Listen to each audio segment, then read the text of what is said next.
சிறகடிக்க ஆசை சரியில்ல. டுடே எபிசோட்ல நம்ம முத்து இருந்துட்டு சத்யா கிட்ட போயிட்டு, "நீ ரேகா கிட்ட போயிட்டு உன்னோட காதலை நீ சொல்லு. ஆகிறது ஆகட்டும். அதுக்கப்புறமா நம்ம பார்த்துக்கலாம்."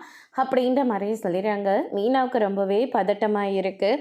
"வேண்டாம் சத்யா" அப்படின்ற மாதிரி சொல்லிக்கிட்டு இருக்காங்க. பின்னாடி ஏதாவது பிரச்சனை வருங்க. அவங்க வேறு ஸ்டேட்டஸ், நம்மளுடைய வேறு ஸ்டேட்டஸ் அப்படின்ற மாதிரி சொல்லிக்கிட்டு இருக்காங்க. லவ்வுக்கெல்லாம் ஸ்டேட்டஸ்லாம் ஒன்றும் முக்கியமே இல்லை. சத்யா மட்டும் என்ன விதத்தில் குறைஞ்சி போயிட்டான். நல்லா படிச்சிருக்கான். சீக்கிரமாக ஒரு பிஸ்னஸ் கூட ஆரம்பிக்க போகிறான். அது வரைக்கும் தான் அவன் அந்த கம்பெனியில் வேலை செய்வான்.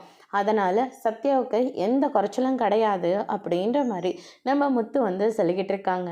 அதுக்கு அடுத்ததாக சத்யா இருந்துட்டு ரொம்பவே சந்தோஷமாக, எனக்கும் கொஞ்சம் பயமாக தான் மாமா இருக்குது அப்படின்ற மாதிரி சொல்லிக்கிட்டு இருக்காங்க. ஆனால் இந்த லவ் ஓகே ஆகுற வரைக்கும் அம்மாவுக்கோ இல்லை சீதாவுக்கோ இந்த விஷயம் தெரிய வேண்டாம் அப்படின்ற மாதிரி சொல்லிட்டு சத்யா அங்கேருந்து கிளம்புறாங்க. அதுக்கு அடுத்ததாக பார்த்திங்கன்னா, இந்த பக்கம் நம்ம விஜய் இருந்துட்டு பொண்ணு வீட்டுக்காரங்க வராங்க அப்படின்னு சொல்லிட்டு வீட்டையே ரெண்டாக்கிட்டு இருக்காங்க. அண்ணாமலை இருந்துட்டு, "என்ன விஜயா பண்ணிக்கிட்டு இருக்க? கீழே கீழே எங்கேயாவது விழப்போகிற?" அப்படின்ற மாதிரி சொல்லிக்கிட்டு இருக்காங்க.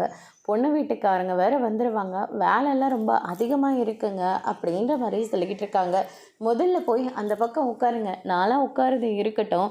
நீ எங்கேயாவது விழுந்துட்டா நான் ஹாஸ்பிட்டலுக்கு தூக்கிட்டு போகணும்ல, அதனால் நான் நின்றுட்டே இருக்கேன்." அப்படின்ற மாதிரி நம்ம அண்ணாமலை சொல்லிக்கிட்டு இருக்காங்க. பொண்ணு வீட்டுக்காரங்க வரும்போது இப்படி அபசகுணமாக பேசிக்கிட்டு இருக்கீங்களே அப்படின்னு சொல்லிட்டு ஒரு பக்கம் ரொம்பவே கோவப்பட்டுக்கிட்டு இருக்காங்க. அதுக்கு அடுத்ததாக ஒரு வீட்டில் ஒரு நல்ல விஷயம் நடக்கிற போது வீட்டோட 2 பிள்ளைங்களும் மருமகளுங்களும் இருந்திருக்கணும். ஆனால் நீ யாருமே வேண்டான்னு சொல்லிட்டு நீ மட்டும் தனியாக நின்றுட்டுருக்கல்ல அப்படின்ற மாதிரி சொல்லிக்கிட்டு இருக்காங்க. அதெல்லாம் அவங்கக்கிட்ட வரும்போது அப்படி பேசிக்கிட்டு இருக்காதீங்க அப்படின்ற மாதிரி விஜய் சொல்லிக்கிட்டு இருக்காங்க. அதுக்கு அடுத்ததாக பொண்ணு வீட்டுக்காரங்களும் வந்துடுறாங்க. இவங்க தான் பொண்ணோட அப்பாவும் அம்மாவும் அப்படின்னு சொல்லிட்டு இன்ட்ரடியூஸ் பண்ணி வைக்கிறாங்க. அதுக்கு அடுத்ததாக பார்த்திங்கன்னா, மாப்பிள்ளை கூப்பிடுறேன் அப்படின்னு சொல்லிட்டு மனோஜை வர சொல்கிறாங்க. மனோஜ் இருந்துட்டு அவங்களுக்கு வணக்கம்லாம் வச்சுட்டு பக்கத்தில் உட்காராரு. "என்ன பண்ணிக்கிட்டு இருக்கீங்க?" அப்படின்னு சொல்லிட்டு கேட்கவும், "ஷோரூம் வச்சுருக்கேன்" அப்படின்ற மாதிரி சொல்கிறேங்க. உடனே விஜயா இருந்துட்டு, "அந்த ஷோரூம் கூட என் பேரில் தான் இருக்குது, விஜயா ஓமோ பேலக்ஸ்" அப்படின்ற மாதிரி சொல்லிக்கிட்டு இருக்காங்க. அதுக்கடுத்து இதான் என்னோடய விசிட்டிங் கார்டு அப்படின்ற மாதிரி சொல்லிக்கிட்டு இருக்காங்க. அதில் இந்த காலத்தில் ஒரு டிகிரி படிக்கிறதே ரொம்ப கஷ்டமாக இருக்குது. ஆனால் இவர் இத்தனை டிகிரி முடிச்சிருக்காரு. நீங்கள் அவரை படிக்கிற வரைக்கும் நீங்களும் கஷ்டப்பட்டு படிக்க வச்சுருக்கீங்கள, ரொம்ப பெரிய விஷயம் சார் அப்படின்ற மாதிரி அண்ணாமலையை பாராட்டுறாங்க. அது விஜயாவுக்கு பொறுக்கல. அதுக்கு அடுத்ததாக பார்த்திங்கன்னா, நம்ம அண்ணாமலை இருந்துட்டு, "நான் உங்ககிட்ட ஒரு முக்கியமான ஒரு விஷயம் பேசணும்" அப்படின்ற மாதிரி சொல்லிகிட்டு இருக்காங்க. "நல்ல நேரம்லாம் முடிஞ்சு போயிடுங்க, அமைதியாக இருங்க.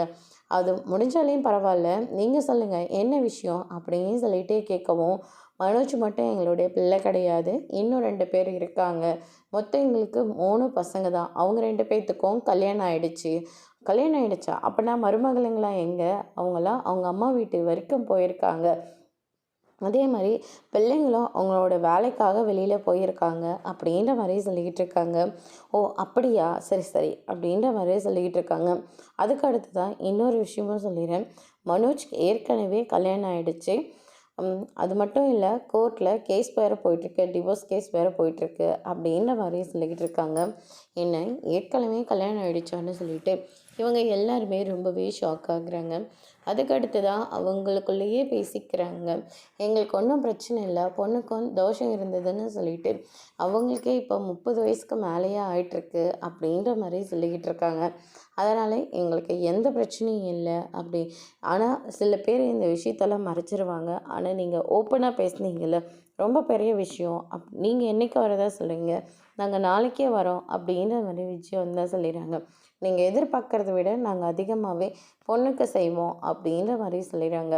அதுக்கு அடுத்ததாக விஜயா அவங்க போனதுக்கப்புறமா அண்ணாமலை கிட்டே போயிட்டு, "இதெல்லாம் நீங்கள் அவங்கக்கிட்ட சொல்லணுமா?" அப்படின்ற மாதிரி சொன்ன உடனே, "பின்ன சொல்லாமல் எப்படி இருக்க முடியும்?" அப்படின்ற மாதிரி சொல்லிடுறாங்க. அதுக்கு அடுத்ததாக பார்த்திங்கன்னா, சத்யா இருந்துட்டு, ரேகாவை பார்க்கறதுக்காக போகிறாங்க. ரேகா ரொம்பவே வெயிட்டிங், ரொம்பவே டென்ஷனாக வேறு இருக்காங்க. சத்யா, உனக்காக தான் நான் வெயிட் பண்ணிகிட்ருக்கேன். எக்ஸாம் ஹாலில் கொஷின் பேப்பருக்கு எப்படி வெயிட் பண்ணிகிட்ருக்கணுமோ அந்த மாதிரி எனக்கு வெயிட்டிங்காக இருக்குது. தயவு செஞ்சு சீக்கிரமாக உன்னுடைய பதில் சொல்லு. ஏன்னா லவ்வோட ப்ரப்போசல் இப்படி தான் இருக்குமான்னு எனக்கே இப்போ தான் தெரியுது. தயவு செஞ்சு உண்மையை சொல்லு. எனக்கு ரொம்ப ஏற்ற மாதிரி ஒரு பதிலை சொல்லுவேன் தான் நான் நினச்சிக்கிட்டு இருக்கேன் அப்படின்ற மாதிரி சொல்லிக்கிட்டு இருக்காங்க. சத்யா இருந்துட்டு கையில் ரோஸ் எடுத்து நீட்டுறாங்க. ஐ லவ் யூ ரேகா அப்படின்ற மாதிரி சொல்லிக்கிட்டு இருக்காங்க. ஐ லவ் யூ சத்யா, நான் இந்த வார்த்தையை எதிர்பார்க்கவே இல்லை அப்படின்னு சொல்லிட்டு ரொம்பவே சந்தோஷமாக இருக்காங்க.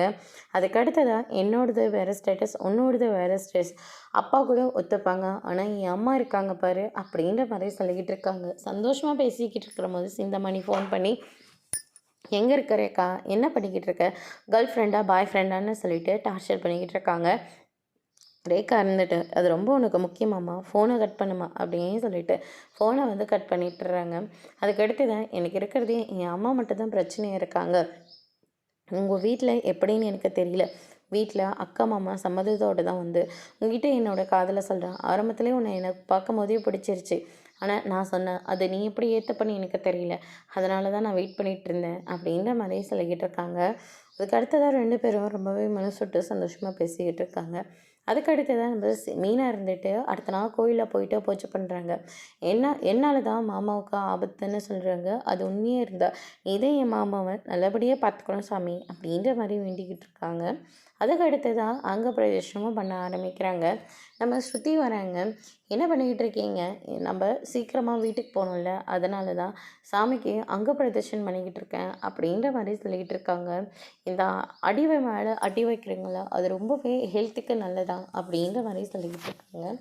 சரி, நானும் ரவியோட சேரணும் அப்படின்னு சொல்லிட்டு நம்ம ஸ்ருதியும் வேறு அங்கே பிரதர்ஷனம் பண்ணுறாங்க. அந்த நேரம் பார்த்து நம்ம விஜயா அந்த இடத்துக்கு வராங்க. அப்போ மனோஜ்க்கு பொண்ணு பார்க்குற விஷயத்த வந்து அங்கே சொல்கிறாங்க. மீன் இதை கேட்டு ரொம்பவே ஷாக் ஆகுறாங்க. அதோடு இன்னைக்கான எபிசோட் முடிச்சிருக்காங்க. இனி சிறுகடி காசில் அடுத்தடுத்து என்னெல்லாம் நடக்க போகுதுன்றதை வெயிட் பண்ணி பார்க்கலாம். தேங்க்யூ.